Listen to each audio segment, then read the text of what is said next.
oposição, o Senhor vem abater, mas abate mesmo. Que Deus continue te abençoando, meu irmão. Não temas, é para Jesus, somente isso. Vamos abrir as nossas Bíblias, a leitura oficial desta noite, que é a terceira epístola do apóstolo João. Enquanto os nossos irmãos e as nossas irmãs estão a procurar, neste momento eu oro ao Senhor, pedindo a multidão das suas misericórdias sobre a minha vida, sobre o meu ministério, que o Senhor venha me conceder a graça, a direção do seu Santo Espírito, e que eu não fale por mim, mas que seja o Espírito de Deus direcionando esta palavra, e que ela venha encontrar guarida nos nossos corações, em nossos corações, como terra, uma boa terra, que venha crescer e dar frutos, e que o Senhor te conceda a graça que os nossos corações estarem esta noite de hoje santificados e entregues a Jesus, para que nenhuma raiz de amargura, de ressentimento venha impedir o agir de Deus nesta noite hoje através da sua palavra. Que o nosso Senhor Jesus Cristo possa repreender neste momento toda ação dos demônios, toda ação maligna, todo impedimento, todo espírito de intimidação, para que possa operar poderosamente o Espírito de Deus nesta noite e que Ele tenha liberdade de operar. Assim o Senhor nos conceda a sua graça, em nome de Jesus. Amém. Chegamos à terceira epístola do apóstolo João, uma carta pequena, mas extremamente pessoal, dirigida a um irmão, a um crente, a um dirigente, provavelmente, chamado Gaio. E como o versículo começa já, João se auto-intitula o presbítero, outras versões botam o ancião.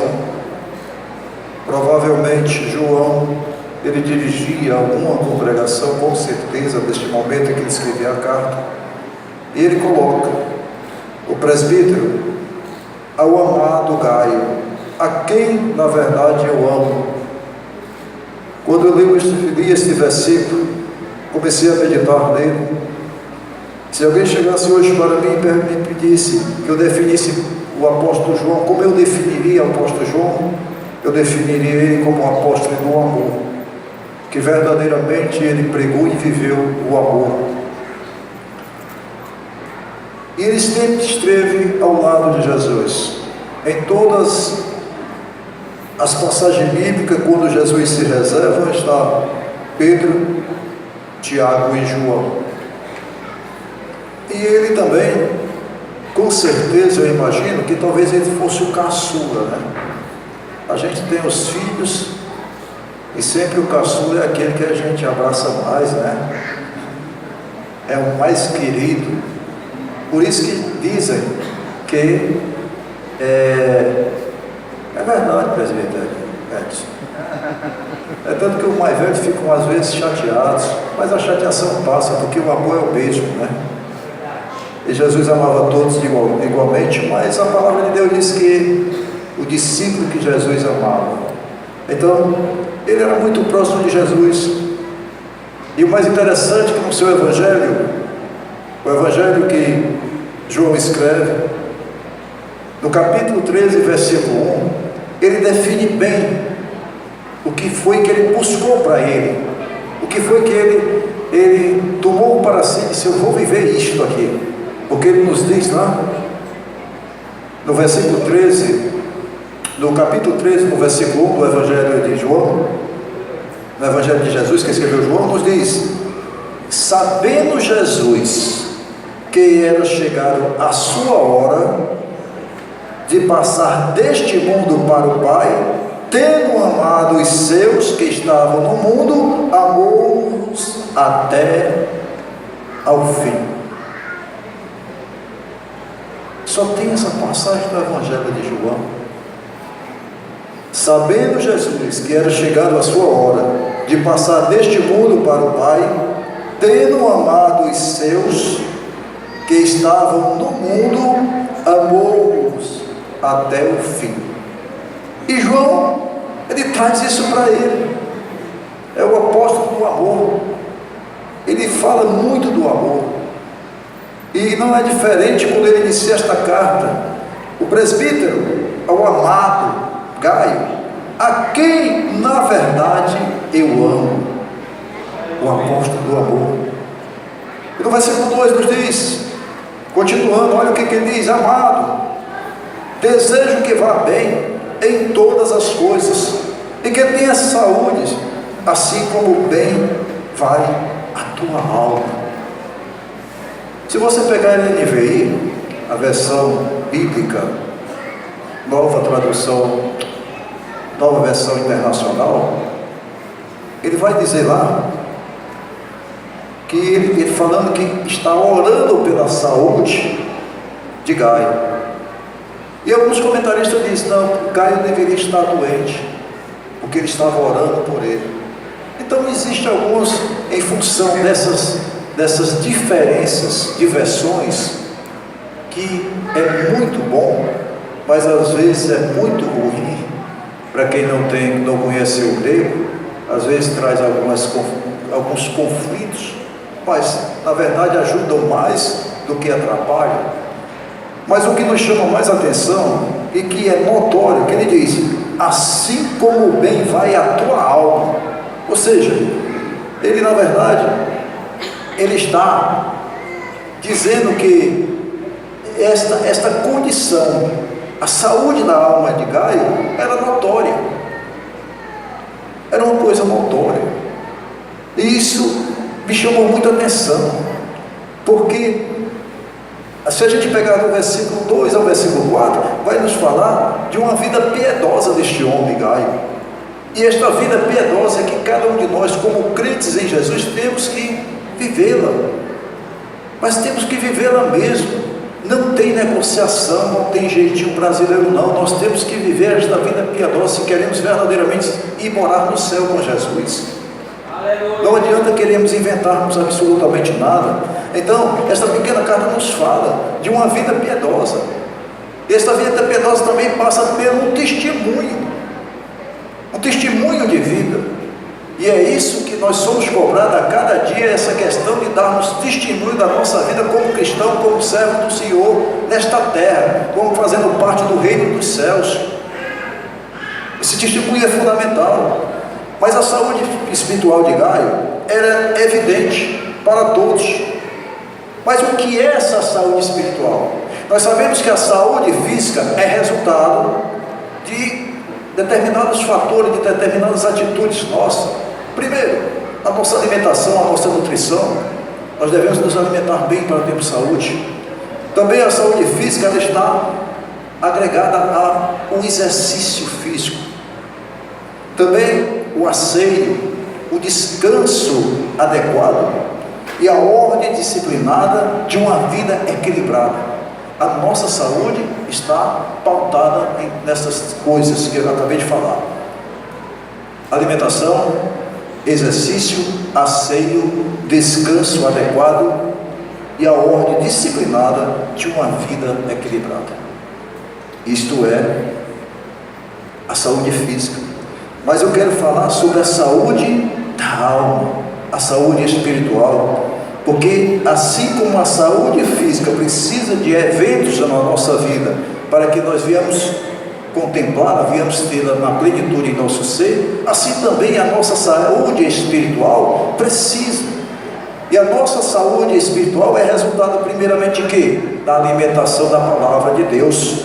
Veja o que é que Jesus, rebatendo Satanás, quando Satanás chega para Jesus e diz, transforma essas pedras em pães. O que é que Jesus diz? Nem só de pão viverá o homem, mas de toda a palavra que sai da boca de Deus. Está em Mateus 4,4 ou em Lucas 4,4, você vai ver lá. E quando eu vejo esse texto, quando eu passo por esse texto, eu fico abismado, porque nós temos esta ânsia de alimentarmos o nosso corpo físico, mas ignoramos a nossa alimentação, o nosso espiritual. E quando nós estamos debilitados espiritualmente, por conta da alimentação, nós somos presas fáceis à tristeza, à depressão, o pavor, o medo, o receio, de tudo. Passamos a murmurar, perdemos a nossa fé, a esperança, ou seja, são almas subnutridas, que não se alimentam da palavra de Deus. Então, o primeiro ponto para mim ter uma saúde espiritual, a qual é relatada, é notória aqui, como assim como vai bem a tua alma, ou seja, a tua saúde espiritual, nós precisamos ter isso também em nós. Então, o primeiro ponto que eu chamo, alimentação pela palavra de Deus. Como é bom nós estarmos preocupados. De repente vem aquela coisa no nosso ser. O Senhor é nosso refúgio, o Senhor é nossa fortaleza, socorro bem presente nas tribulações, nas adversidades. Que coisa maravilhosa! Eleva os olhos para o monte, de onde virá o meu socorro? O meu socorro vem do Senhor, Criador do céu e da terra. Louvado seja o nome do Senhor. Para que socorro é melhor do que este? É a palavra de Deus. E quando nós tomamos esta palavra como alimento, nós nos fortalecemos, nós nos fortificamos. E muitos de nós, muitas vezes, temos a dificuldade de alguma coisa, mas a gente diz, não, mas segundo a palavra de Deus, eu acho lindo, falando em segundo a palavra de Deus, eu acho bonito. Quando Pedro tinha passado a noite e não tinha pego nenhum peixe, Jesus vê eles lá lavando as redes, vai lá, sobe no barco de Pedro, manda afastar um pouquinho para pregar para a multidão. Era uma multidão, e Jesus pregava aquela multidão. Depois de pregar, diz para Pedro: vai a lá, lança o teu barco. Mas além, e Pedro disse: Senhor, nós passamos a noite toda, não pegamos nada, estamos cansados, fadigados, vazios, frustrados, mas sob a tua palavra eu vou. Sob a tua palavra eu vou, ou seja, debaixo da tua palavra, Senhor, eu vou fazer o que tu me mandas. E foram, e os barcos quase iam a pique, chamando os outros barcos, porque era tanto peixe que eles ficaram abismados. E Pedro se surpreendeu de tal forma que se lançou e disse: Senhor, afasta de mim, porque eu sou um pecador. E Jesus disse: não temas, porque a partir de agora serás pescadores de homens. Louvado seja o nome do Senhor. E o mais bonito é que eles abandonam tudo, deixam tudo e vão se seguem a Jesus, abandonam tudo. Então é muito lindo quando a gente age debaixo da palavra de Deus, sob a palavra do Senhor. São afirmações, e nós temos isso em nossos lares, na Bíblia Sagrada. Muitos de nós abrimos a nossa Bíblia numa cômoda, num local lá, no Salmo 91, no Salmo 23, e deixamos lá aberta, mas nós às vezes não queremos nos alimentar desta palavra. O Salmo 23 diz: o Senhor é o meu pastor, nada me faltará, ou de nada sentirei falta, né? Me faz descansar em pastos verdejantes, ou me faz deitar em pastos verdejantes, leva-me para as águas serenas. Oh, Jesus maravilhoso, Ele nos dá o alimento, Ele nos dá a água, Ele nos dá o sossego, Ele refrigera a minha alma. Quer refrigerar? Restaura a minha alma, fortifica a minha alma. Aí você vai para o Salmo 43, no último versículo do Salmo 43, o salmista diz: oh minha alma, por que tu estás triste? Confia no Senhor, porque Ele é a tua salvação. Louvado seja o nome do Senhor. É se alimentar da palavra de Deus. Esta palavra palavra que edifica, que transforma, é alimento do céu.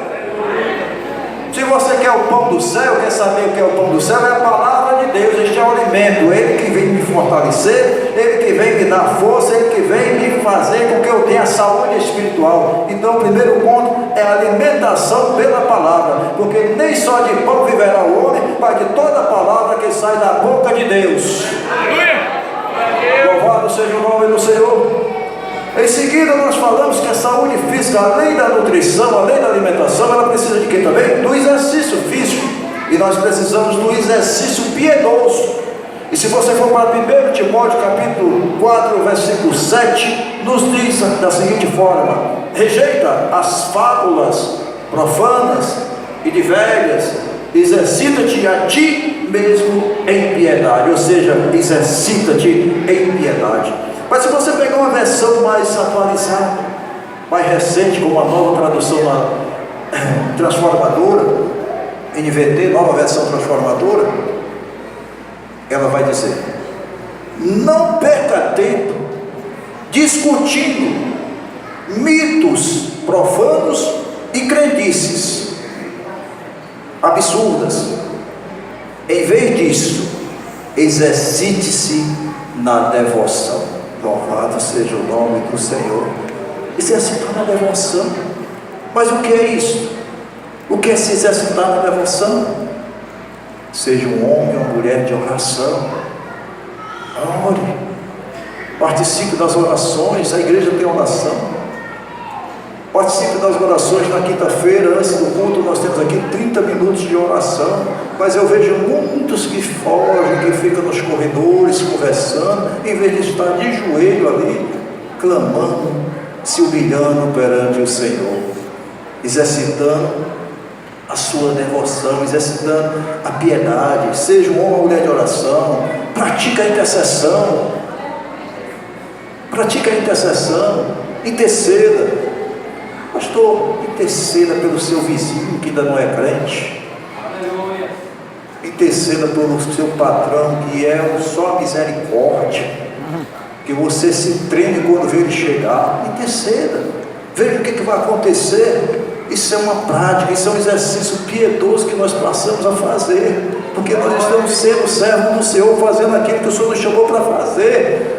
Mas em vez de eu ficar reclamando, esse homem é terrível, este vizinho, Jesus me tira daqui, não, Jesus, eu vou ficar aqui, eu vou ser um instrumento na tua mão para que ele venha a ser teu, Jesus, vem ser tu, Jesus, ele vai se render, ele vai se humilhar perante a ti, ó Pai Todo-Poderoso. Mas nós temos uma mania de querer fugir. Ah, Senhor, me tira deste lugar. Ah, Senhor, eu não aguento mais. Ah, Senhor, não. Aguenta, exercite a piedade, ore por ele, ore por ela, peça a Deus que converta, transforme, ajude, e o Senhor vai ajudar. Eu estou assim praticando, é um exercício piedoso. Não perca tempo discutindo mitos profanos e